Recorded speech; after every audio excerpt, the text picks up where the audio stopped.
University, and I'm also a member of the Greater Toronto Workers' Assembly, which is responsible for organizing this really fantastic event.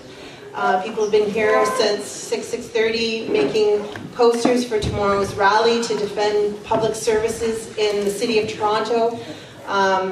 which is, I'm sure, going to be the first of many such actions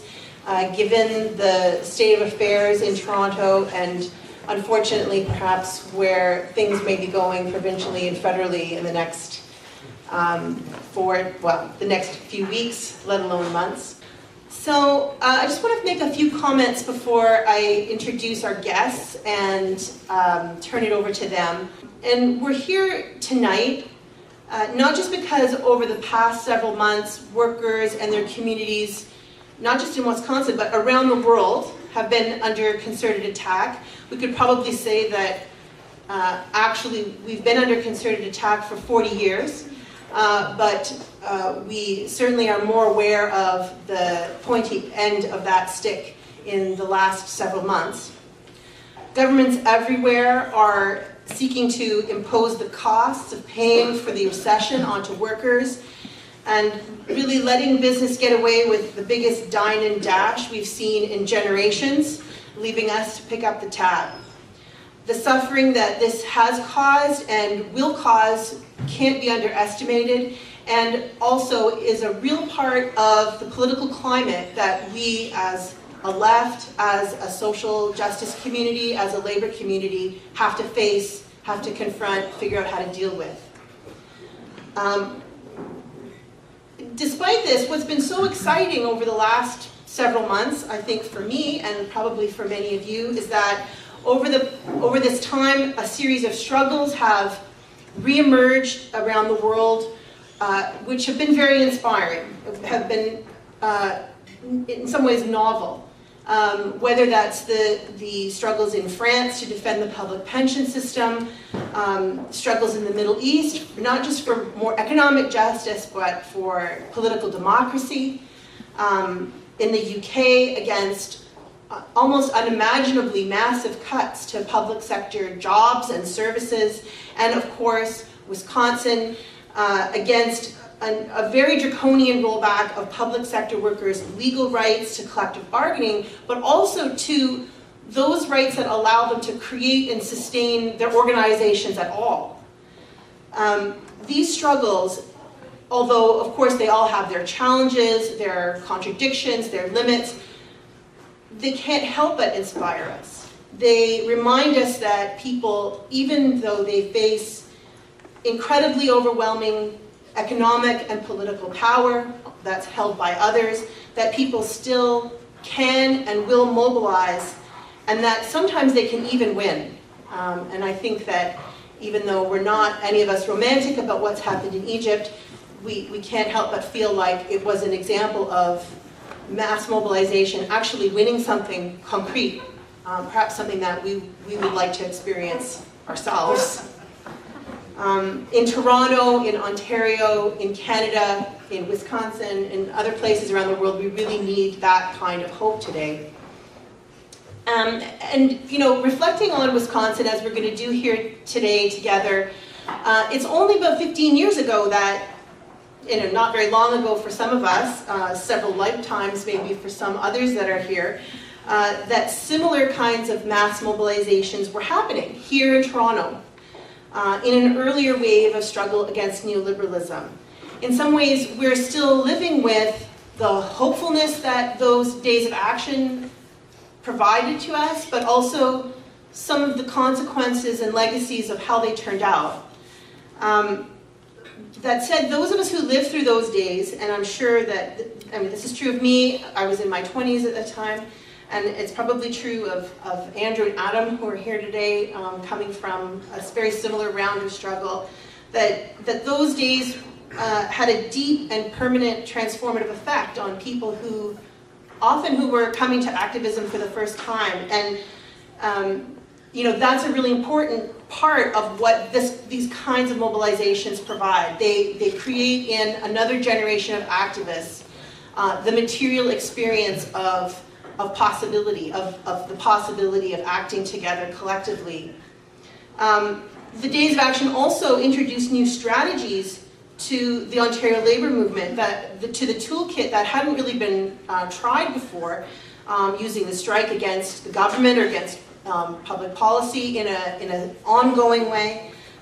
for political rather than merely economic goals. And that also strove to unite labor and community in a new and sustained way in forms of coalition that had perhaps been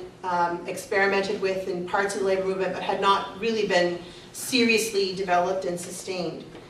That was partly why those days were so hopeful, and I think too why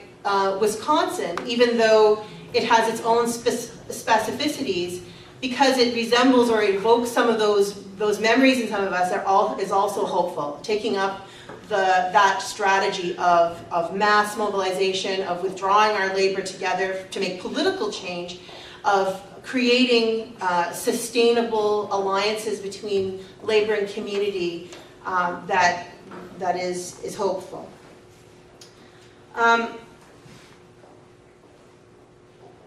What's also useful, I think, about Wisconsin is that it actually puts a different spin on the things that happened in the Ontario Days of Action. In some ways, perhaps not always, but in some ways, it is a more militant version of what some of us hoped would have happened here. It punctures what some of us, I think, have accepted as normal, the normal forms of protest, the more ritualized forms of protest, and puts new kinds of tactics on the table. And that's why we're very pleased to have Andrew and Adam here today to talk about those experiences and insights as participants in that struggle, to help us think collectively about what we can learn from Wisconsin, but also how we can put our own experiences with those kinds of struggles, past or present, into a new light.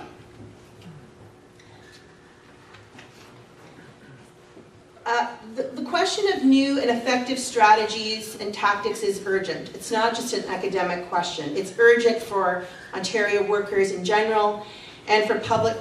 sector workers in Toronto in particular. As both Carolyn and Ewan will tell us, those workers, whether in Toronto or in Ontario, are facing a new round of attacks on their collective bargaining rights. We've already seen legislation emerge to restrict the right to strike for transit workers. A new round of attacks on public sector jobs and the services that people deliver are forthcoming from the recently elected right-wing mayor of Toronto, as we know, Rob Ford. Ford has just announced to all municipal workers, a very nice piece of mail came to everyone, announcing a core services review in which consultants paid to the tune of $3 million will be tasked with making recommendations on where to make cuts, where to impose new user fees, and this report is meant to be presented to City Council in September.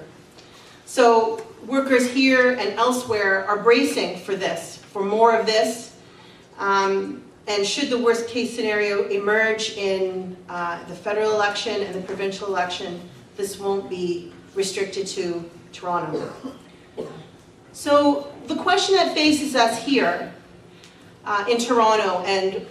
why the dialogue between people struggling here and struggling in Wisconsin is so important, is whether or not these cuts to public sector jobs, to services, and the fight to preserve them will unify us or divide us. And I think that's an open question. So tonight is an opportunity for us to think about what we will need to do to make sure that a genuine labor community alliance emerges in the coming days, weeks, months, that will make it possible to support a broad-based, sustained, and effective resistance to these measures. And I think, as I said before, perversely, the recession and the effects of the recession on the general public, on other workers, some unionized, some not, those effects have made it incredibly difficult for unionized workers in general and public sector workers in particular to defend their collective agreements, their rights to dignified and secure work, etc. I think we saw the contraction of that public space for the receptivity to those kinds of claims beginning in 2008 with a series of very high-profile public sector strikes, whether at York University or in the cities of Toronto or Windsor, which were really flashpoints for mobilizing resentment against workers who seemed to have the capacity for collective self-defense while others did not. As Tom Walkham wrote last year, the right has really mastered the art of mobilizing reverse class resentment based on what we have to acknowledge are real feelings and experiences of inequality, insecurity, marginalization, and directed them towards the wrong target in our view. So as these cuts to services and jobs are coming, as privatizations are coming, legislative curbs on collective rights are coming, or have already arrived, we are confronted with the need to understand why, what in the right-wing message is so appealing to other workers. How is it that they are able to turn that resentment towards the wrong targets, and what capacity do we have, what will we need to do to redirect that resentment to the proper authors of our collective misery? So it's in this context that we're here, to be inspired, but to also take stock without romanticism, to reflect together and consider the strategic lessons from our collective experiences. So in this, as we draw the connections between Windsor and Toronto, we want to think about not just what are those things that are universal and transferable that we can pick up, lessons that we can pick up from other struggles, what are those things that are unique about the places where those strategies and tactics arise, and how we can think through on the questions of a renewed message, a renewed approach to alliance building, and a renewed